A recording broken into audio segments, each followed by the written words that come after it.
Kofi's soul of cheating on love. Long ago, in a quiet village surrounded by the deep forests and rolling hills of Africa, there lived a man named Kofi.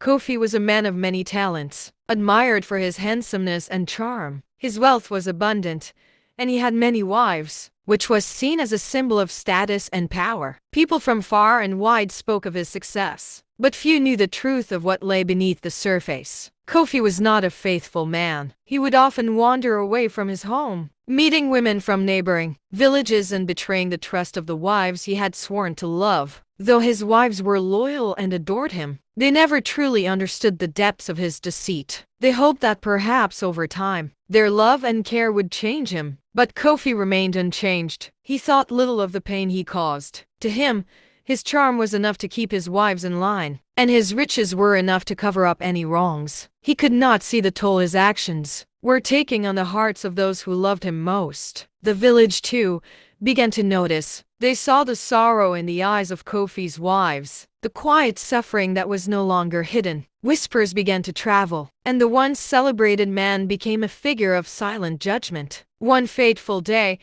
Kofi was walking through the thick forest, gathering wood for his home, when he met an old elder. This elder had wandered the earth for many years, known far and wide for his wisdom. His eyes were ancient yet sharp, and his voice was calm, like the rustling of leaves in a gentle breeze. He looked at Kofi and said, "I see the darkness in your heart. Kofi, the spirits have witnessed your actions. You have betrayed those who trusted you, and now your soul is marked." Kofi, still young in his pride and arrogance, laughed. He didn't believe in the elder's words, dismissing them as the ramblings of an old man. "I am strong, elder," Kofi replied. "I have wealth, power, and beauty. Nothing can touch me." But the elder's eyes glinted with a knowing sadness. "The spirits do not forget. Kofi, you may believe you are untouchable, but the price for betrayal is never paid in coin or land. It is paid with the soul." Kofi shrugged off the elder's warnings,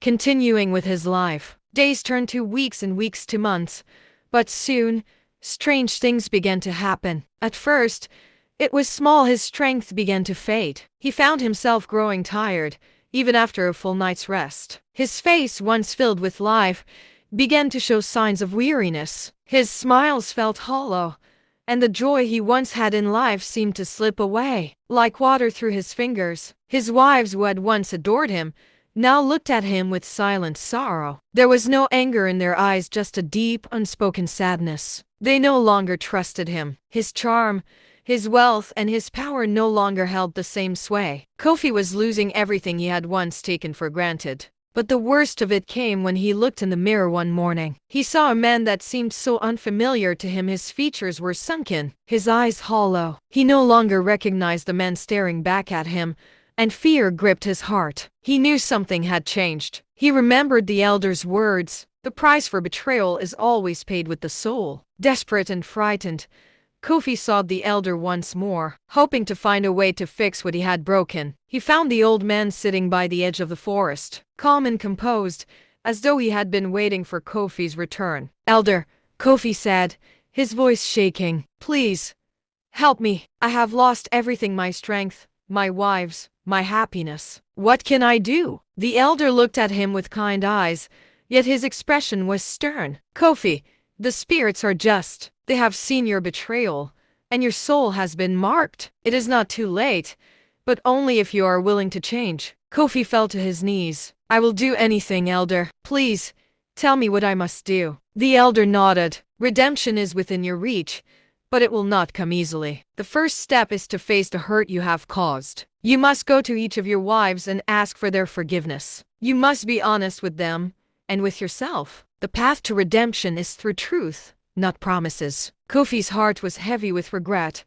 but he knew the elder was right. He returned to the village and went to each of his wives, one by one. He confessed his wrongdoings and asked for their forgiveness. He spoke not just with his words, but with sincerity. For the first time in his life, Kofi saw the depth of his own failures and understood the true meaning of loyalty and love. It wasn't easy. His wives, though forgiving, were not quick to trust him again. They had been hurt deeply, and Kofi knew it would take time to rebuild what he had broken. But he was determined. Day by day, He worked to show his commitment. He treated his wives with kindness, honesty, and respect. Slowly, the love they once shared began to grow again, and Kofi's heart began to heal. As time passed, Kofi found that his strength returned. His health improved.